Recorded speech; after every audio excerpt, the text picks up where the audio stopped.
Hello, my name is Chris Miller. Welcome to Tech Talks, where we explore the humans behind the tech. And today I've got, I hope I pronounce it correctly, Rand Abu Raz.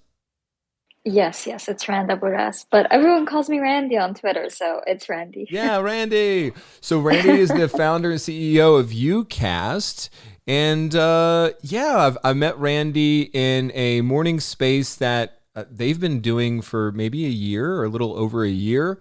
And I discovered sort of through those morning shows that she's got a startup, and she also has a really interesting past. And then so yeah, Rand, can you tell us a little bit about yourself, and then tell us kind of what was your journey into tech? Yeah, so hi everyone. My name is Rand or Randy. My journey was an interesting one. It's definitely a peculiar one. So I come from the Middle East. I moved to Canada when I was 16. I came to Canada seeking asylum with my family. I'm of Syrian background. We were, running away from the civil war. We come from a very small religious minority at the time that was being directly targeted by ISIS, and my dad was very politically active as well, so that was not a good thing.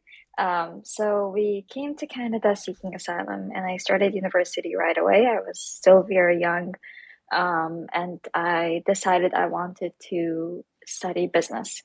At the time, I've always known I wanted to do entrepreneurship. I've always known that that was my path. My brother was a very big tech person, and ever since he was young, he was like playing around with the robots and being just very creative overall. And I would go around and I would market his stuff and I would try and sell it and create like almost I was like almost his agent in a way. And so I've always known I wanted to do something with tech, and I always wanted to do something in entrepreneurship. And so I studied business. And in my first year in business school, I wanted to drop out. I was just fed up of everything that was teaching me. It was a lot of economics, accounting. It was to me it was irrelevant. Everything they were teaching me was irrelevant. Irrelevant. It was very capitalistic, and it was honestly nothing that I've ever used ever in my entrepreneurship career. And I knew that's the way they were teaching us was just not something I was interested in. And so one day I decided to drop out of university, and I went to my dad and I went to my mom and I was like, I don't want to do this anymore.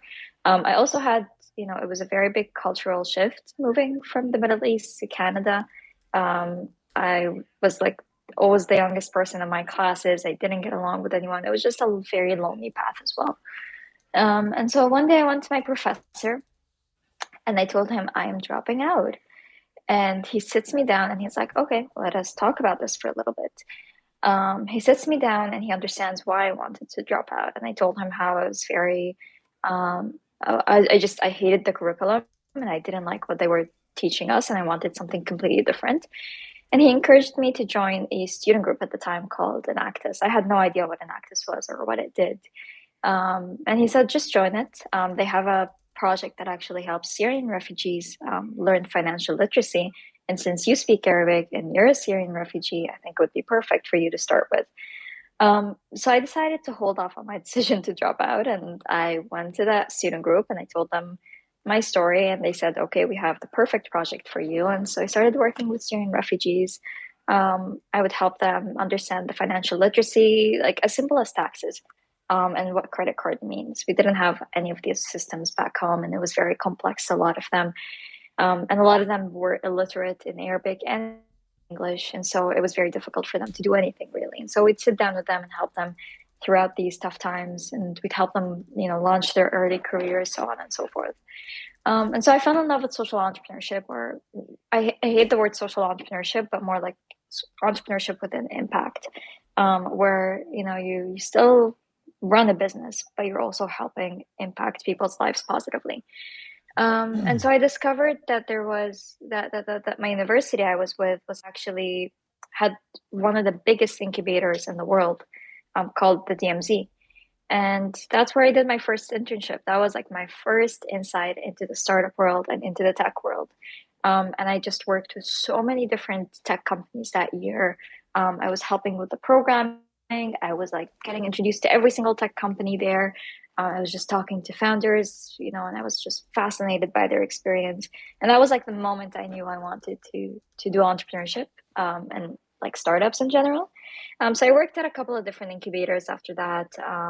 I then I started running the student group in Actis. I was 18. I had the $300,000 budget. We had over 9 projects worldwide in Canada, in Peru, in Egypt, in India. So we're just like all around the world doing just pretty cool stuff. And my major, I studied entrepreneurship in school, and it was focused on user experience design. So it was more like the UX and UI training, but without the visual element of it, which was pretty awesome in itself. Um, and then I graduated in 2020, and I started investing. I started doing a lot of trading and a lot of investing. I did really well for a couple of months, and decided I didn't want to do it anymore. It was just my life was revolved around money, which was the complete opposite of what I was working towards my entire university career. And so I stopped investing and trading like daily, and I started looking at what I can do for startups. I'm also a podcaster, and so I was very familiar with the podcasting world and the problems with podcasting. And so I decided to stick to what I knew, and I launched Ucast in May of 2021 with my amazing co-founder. And yeah, what we do is we help. We're a marketplace and ad management platforms that helps podcasters monetize through host-read ads. But that is the very, very, very long story in training. Now that was amazing. I can't believe that you fit all of that in like 5 minutes. And I kind of want to rewind a little bit and go back to, because we're going to get into Ucast here later Hmm. on, but I want to get back to sort of your roots. And I didn't know that you were from Syria. Yeah, I'm from Syria. So how old were you when I guess you migrated to or moved to Canada? I was 16. I remember it was the day after I graduated high school. We packed our bags and left. So, you know, a lot of us, maybe have seen or watched on TV or through news, all the things that have gone down in Syria, but none of us are going to be able to relate to any of it or know, right, Hmm. about what it was really like. Can you kind of starting with access to like tech or access to like even certain types of education, what type of Hmm. access did you have when you were there? Yeah, so I think it's worth mentioning that I also lived in the UAE, which it was a lot safer, and it was a lot more um, economically, technologically, educationally developed as well. So I had a lot more access there than I did in Syria. But you would be surprised at the amount of talent, tech talent there was in Syria. I don't know how it's been since the civil war. I haven't been there in over God maybe 10 years now. But I remember like my cousin was a software engineer. Piracy was a very big thing, and I remember like at the age of maybe like 9, were pirating like Grand Theft Auto, a lot of movies. We'd download like very weird softwares and play games, and everybody was very involved in tech. And I think that was like the Web 1 transitioning to Web 2 generation. So we were very, very involved. It's just we didn't have like electricity would go in and out every couple of hours. Internet was very unstable, very not like it was unsecure. It was very easy for you to catch a virus and just completely destroy your whole PC setup. So it was pretty cool. But then in Abu Dhabi, I had a lot more access, of course, to technology, and a lot more access to a better education, and better opportunities as well. But also surprisingly, the demographic in the United Arab Emirates we're not as techy as they were in Syria. Like I remember in Syria, me and my cousin would just find like all weird things to create and do. We would like do all these cool projects together. But in Abu Dhabi, people were just not interested in tech at the time. People were more interested in retail, and oil because that was the growing economy there. So yeah, it was really cool to grow up in that scene. So, and that's super interesting. And so, what was it? And I think you touched on it earlier a little bit, but you said when you graduated 16, and then you all decided to move. What was the catalyst? What was the reason behind the move? Yeah, so at that time, so my dad has a business in Abu Dhabi. That's why we went there. And at that time, in I think it was 2013 to 2016, the UAE started deporting Syrians very quickly out of nowhere. So I was born in Abu Dhabi, but I hold the Syrian nationality and I lived in Syria. But if you the way the Middle East works is if you were born in a Middle Eastern country, does not give you the right to hold the nationality or the citizenship or the passport. So even though I was born there, I was still Syrian on paper, and I didn't have access to the citizenship, and so what that meant is my residency was temporary in the UAE, and I could be deported at any moment for absolutely any reason without any question, and I would not be able to rebuttal it in court. The citizenship laws there are very, very, very different than what you'd imagine. And so we were hearing after a couple of years after the civil war turned like very aggressive, we were hearing of a lot of people being deported. And then suddenly the circle was coming close where our friends and families were getting deported, where we had a bunch of friends just one day telling us, "Oh, we're leaving school, we're going back to Syria. They just told us, we have to leave. And we have a month to pack and leave." And to us that was disastrous because like I said, we come from a religious minority that is not Muslim, and at that time, ISIS was very big in Syria, and they were targeting our religious minority specifically. It was like they were just bombarding our villages and so on and so forth. It was very dangerous for us to go back from that perspective. And then my dad was also a very big activist on Facebook politically.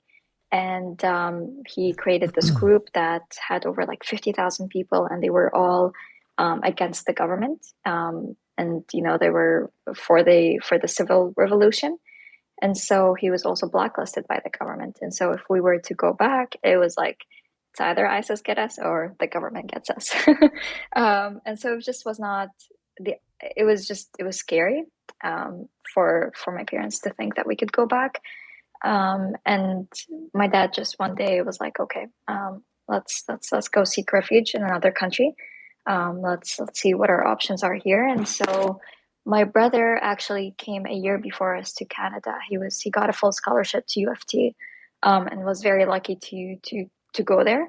And so we came here as like we were gonna visit him, and then at the airport we seeked asylum, told them that it was unsafe for us to go back, and we cannot go back. And that was literally how it happened. That's an amazing story, and kind of what I hear from that is that you're you know you all wanted some more stability, or especially your father, being an activist and putting everyone at risk, which is a very brave thing to do, but it also as a father myself, Hmm. you start to begin to think like, okay, this isn't all about you and your beliefs. Like you're putting your family at risk depending on what it is you Hmm. do, even though that you have your convictions. And I think it's such a heart wrenching thing to go through for anyone, especially Hmm. people who want to take a stand for the things they believe in. And it's just this constant war within yourself. Like, what do you do? And I'm glad that you all were able, to seek refuge and find the stability that you all were looking for. I assume that you all are doing great, right? Yeah, it was. I always say it was the best decision my father could have ever made for us, regardless of the civil war. just because of the opportunities and the access, I cannot imagine doing one fourth of the things I did there as a young woman in the Middle East versus here. Plus, the influence in the Middle East is very, very, very different and drastic for females than it is over here, right? So it was overall the best decision that could have happened for us. But my dad actually stayed behind. My dad was the only one who was left behind. We all came here. My dad had to keep running the business. He could not just pick up and leave. So it was like that sacrifice where he sent us off to overseas and he stayed there. But it was still an amazing decision, and I've always said like I will always respect him for it and what he's done for us and how he did it as well. It was a very brave thing to do. That's so touching. You write your father or talk to your father often? Yeah, every day we WhatsApp and bought him. It's like a Skype calling app almost. But yeah, every day we talk to him. He sometimes comes and visits, not very often though, because of visa issues, but every single day. And plus the flight too. So my wife is from Indonesia, and so we tried to get back to see the family at least once a year, but with the pandemic, that's presented some new challenges. But it's like a 26-hour flight, and so I imagine your father's Hmm. flight is pretty crazy too. Yeah, it's 16 hours, and with overlay, sometimes it can go up to like 24, 36 hours, which is exhausting. So we talked a lot about the early Randy and sort of the journey and thank you for sharing all that, by the way. I know that has to it's you're making yourself very vulnerable by sharing your story, and I think that is great for other women in tech to hear, and Hmm. then more importantly women abroad of you know beyond borders and in dealing with certain geographical, religious, political issues, right? And then so I think that that's a very amazing story for you to share, and I think that it's really going to help other women in tech and any individuals in tech that might face something similar. So you came over to Canada, and your brother. It's funny when you talked about the relationship between your brother and you, because like the Billie Eilish, right? Hmm. And the relationship she has with her brother, right? Her brother's like the producer, like music engineer type, and then she's like, the face of the act, right? And then Hmm. so it's kind of Hmm. like that duo, and like you and your brother, him being the tinkerer of sorts, the gadget guy, and then you sort of being Yeah. maybe the face or marketing individual of things. Did you?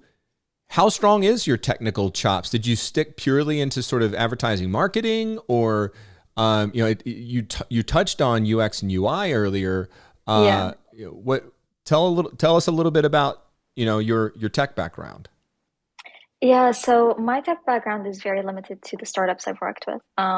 I before I was very disinterested in tech because I don't know why I've always had that conviction that my brother was always going to be by my side and he's going to always be the techie and I'll always be the business person.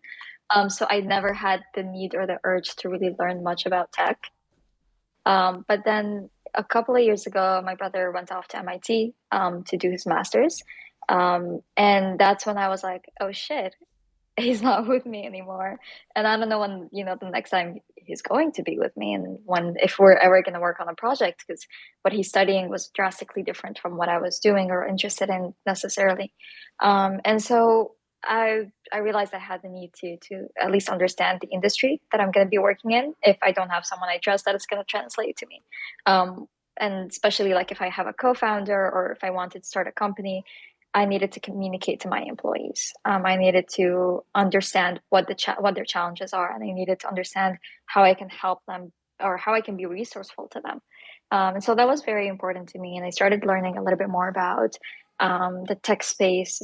It started very, very small by taking like some CS classes, some Python classes, just understanding what each and every different language meant, What were the differences between them? Why would someone choose JavaScript over Python?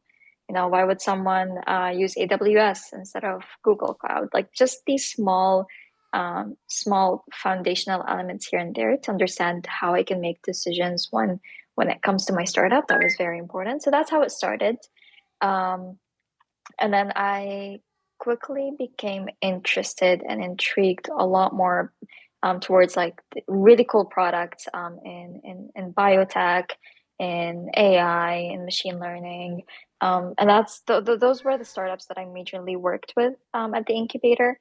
It was a science and tech incubator. And so I would be working with like a company that is creating some really cool tech using fungus or some like you know AI genius who's creating a software to calculate how the weather or whatever it is, right? And I wasn't able to help them much. I was a consultant there, and I wasn't able to provide much value as a business person if I did not understand what the underlying technology was. And so I started learning a little bit more from them. I would literally sit down with them and be like, hey, would you spend an hour or two with me after work to just explain a couple of things to me? Can you spare some time? And everyone was always very, very happy to share and talk about their passion. So it was always like a yes.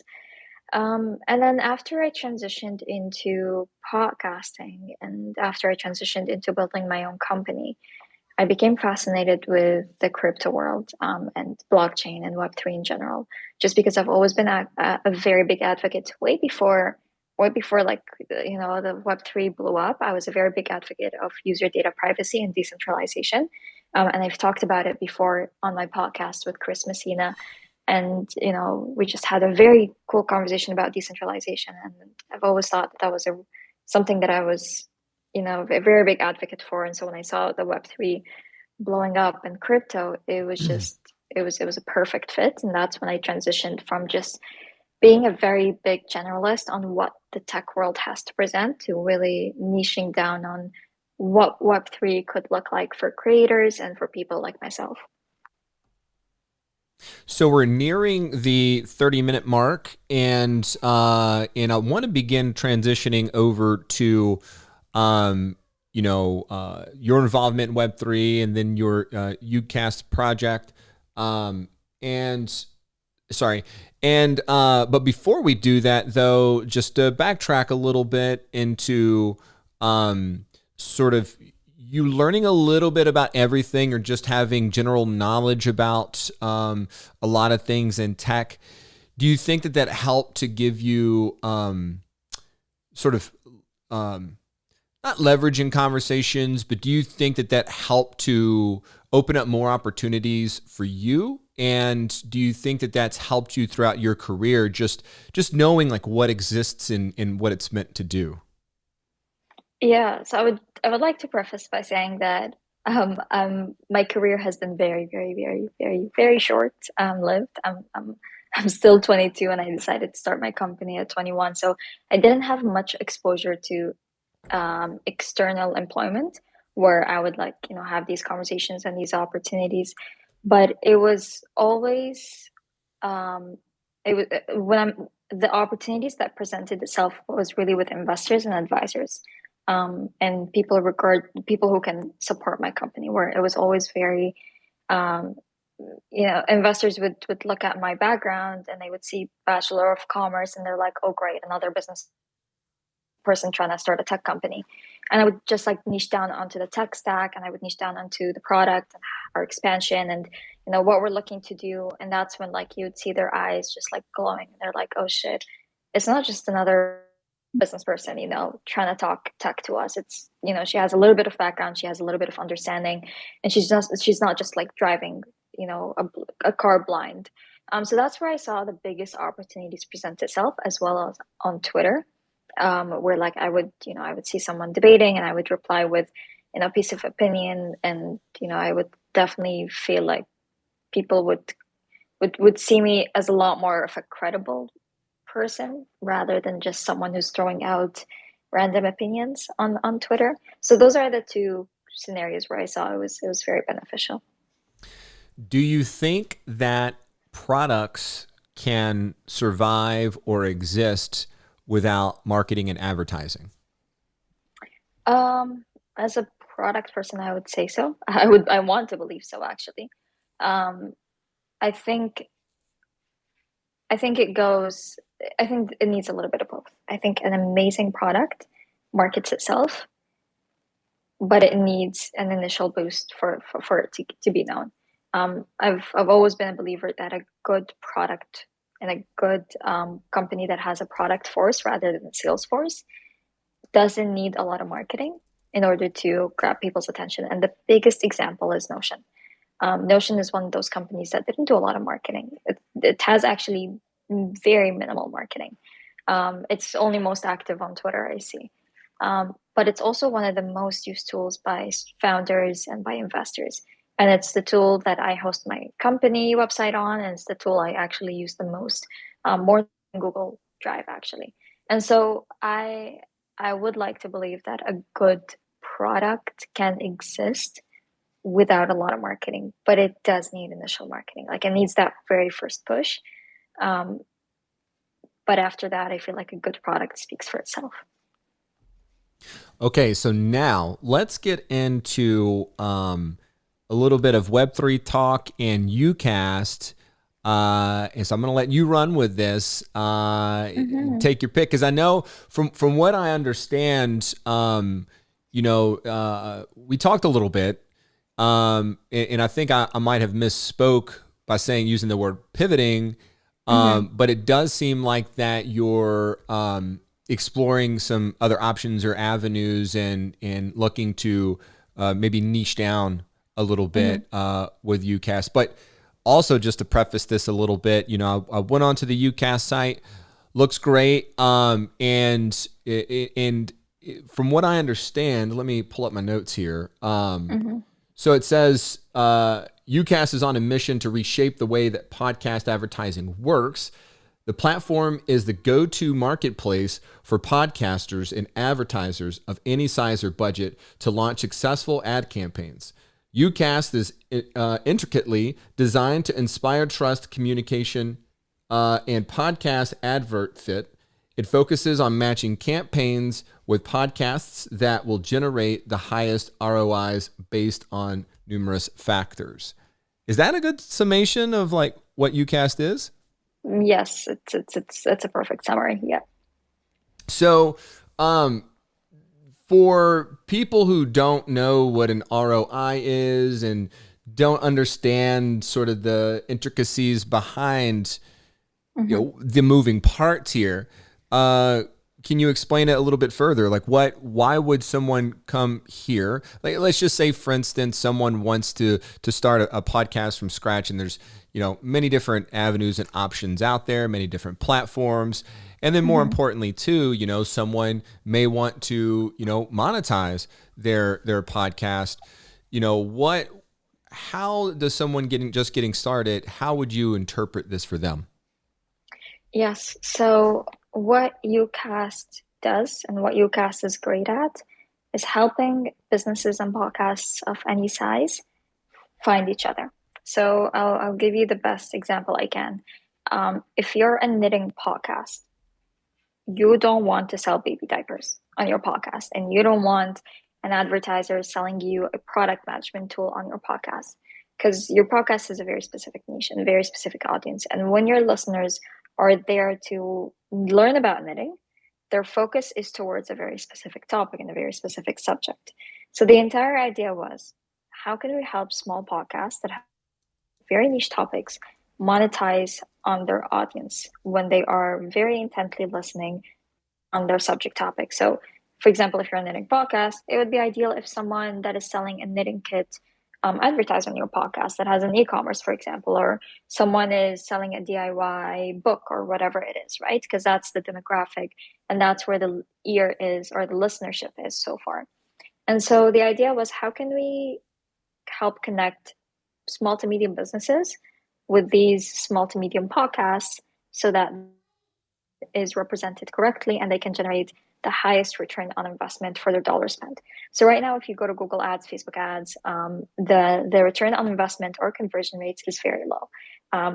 I've heard companies, I've had startup founders come to me saying, I've spent $50,000, literally zero lead. I've spent this much money, zero checkouts, and I cannot take it anymore. It's literally running me dry, and our ad campaigns are just not working. And that could potentially be because they probably do not know how to use properly Facebook ads and Google ads, but it also is because it is oversaturated. And because of the new iOS updates and privacy data laws coming up, it has become increasingly difficult for these programmatic advertising to correctly get the demographic that they're looking for. And these programmatic advertising became very amazing for companies with millions and millions of dollars in marketing spend just to increase brand awareness. And that's the ideal scenario for programmatic advertising. But it's not very ideal for single checkout processes. And that's where we found podcast advertising to be really an awesome medium where it is still very early. It's literally in its infancy. Even though podcasting has existed for 15 years, podcast advertising is still very, very, very new. It is the least saturated market of the social media, advertising that exists, and the return on investment right now. I think it was Edison reported it was like $2 per listener, which is very, very, very high for advertising in general. And so the idea was, how can we help small or the businesses identify the right podcast for them? Because if you're a business and you go to another agency to find a podcast, you need a minimum spend of like $20,000 a month, which was, outrageous.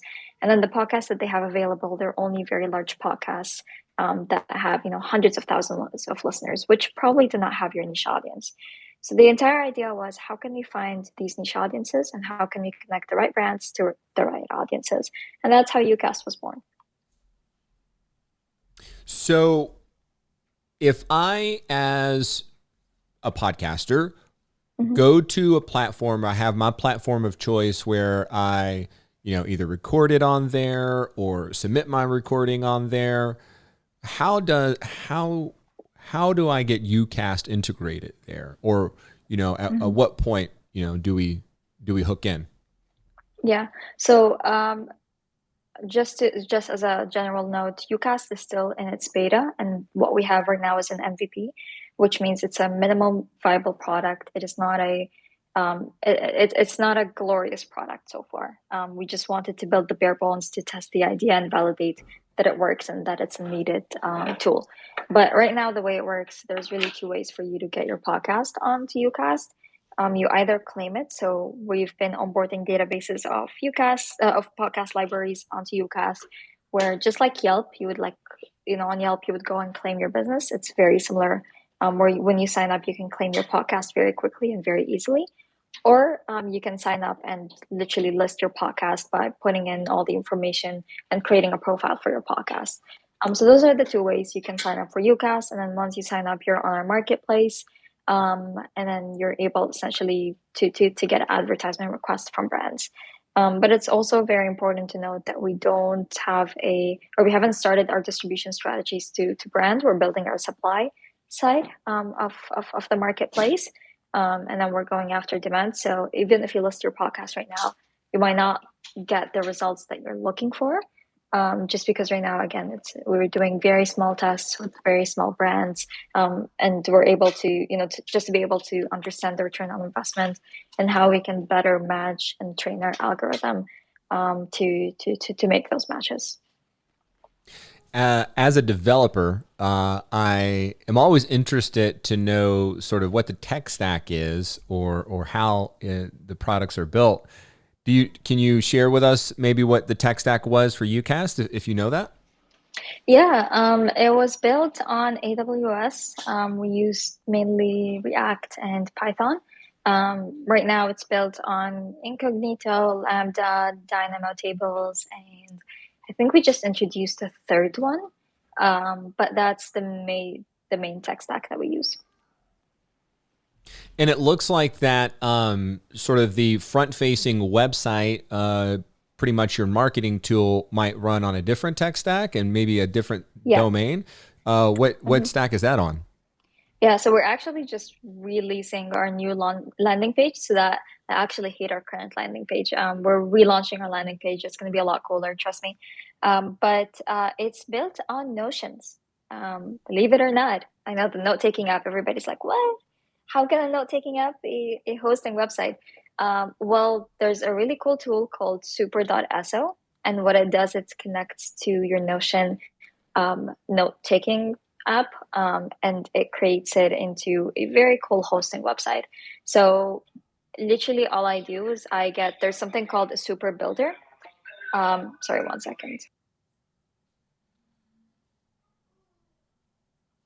Yeah, there's something called a super builder that you download onto Notion, and essentially you just literally build the building blocks of your website, which is very cool. And then you just connect it to a super domain, and it's now hosted on for everyone to see. And the reason why I started using it instead of all the other hosting platforms was because it was like very easy for me to edit, where I just if I wanted to edit any piece of information, I would literally just again open Notion, um, type the edit there, and then it would automatically update onto the website within a couple of hours. So to me, it was just a lot easier to use as a startup, and it was a lot more flexible than WordPress or GoDaddy or the other hosting platforms. That's awesome. Thank you for sharing that. All right. So, one more topic that I want to touch on, and we can start to wind it down, is that you've talked recently about maybe niching down, or and again, I don't know if you like the word pivot, but you were talking about trying to open up a new avenue, I guess, for people and Mhm. how they can use Ucast. Do you want to talk about that a little bit? Yeah, of course. So, um, one of the way to create a podcast is through something called an RSS feed. So you have to build your podcast on RSS feed. Now, ironically enough, a lot of the creation means used to be through an RSS feed. So like blogs, websites, videos, it was RSS feed based. But all of them transitioned out of RSS feeds. But for some reason, podcasting still on the RSS feed domain. And so the idea is, how can you transition podcasting from potentially RSS domain into a blog, and how can we integrate podcasting into blockchain?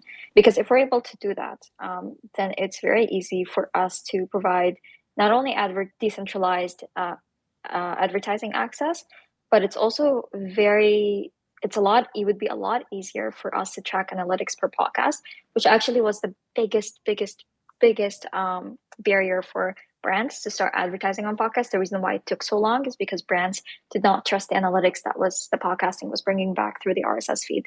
And so by transitioning podcasting potentially into the blockchain in the next, 10 to 20 years, it would be a lot easier for us to track analytics. It would be a lot more transparent. Deals between brands and podcasts would be a lot more transparent. You're able to see the entire history.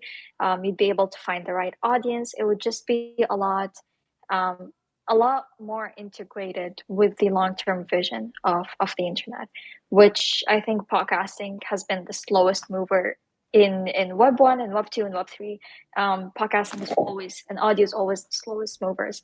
So that's the long-term vision that we're trying to go after. How can we start integrating podcasting into blockchain and make advertising a lot easier, a lot more decentralized, and a lot more transparent between brands and podcasts? That's awesome. And before we wind down, do you? We've been talking about UCast.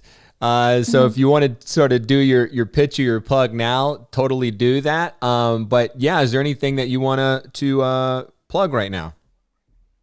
Not for Ucast, but we do have a new podcast coming up. So, my podcast, Built with Gen Z, is doing a little bit of a pivot, and a transition from interviews with entrepreneurs to what we're calling Gen 3 podcast.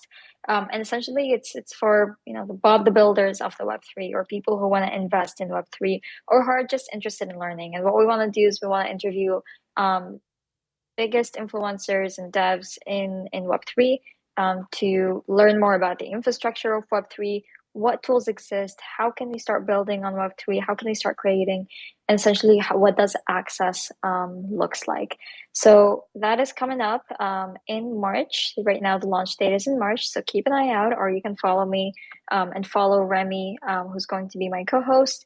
But yeah, that's my plug for today. Awesome. Thank you so much, Randy. And when this goes up on whatever multiple channels this will go up on, you could check her handle out in the description below. Just a heads up, next week we're going to be talking with Shaquille Hansford on Tuesday at 10 a.m. Eastern Time. We'll be talking with Janine Marsh, who's sitting right here with us in the room, next Thursday at 10 a.m. So be sure to come check out more tech talks every Tuesday and Thursday at 10 a.m. Eastern Time. Randy, thanks so much for coming and sharing your story. I think it's really fascinating, and I learned so much more about you, and look forward to continuing to follow you and see what you're up to for years to come. Thank you, Chris. This was awesome. Thanks for having me. All right. Thanks so much. You all have a great day.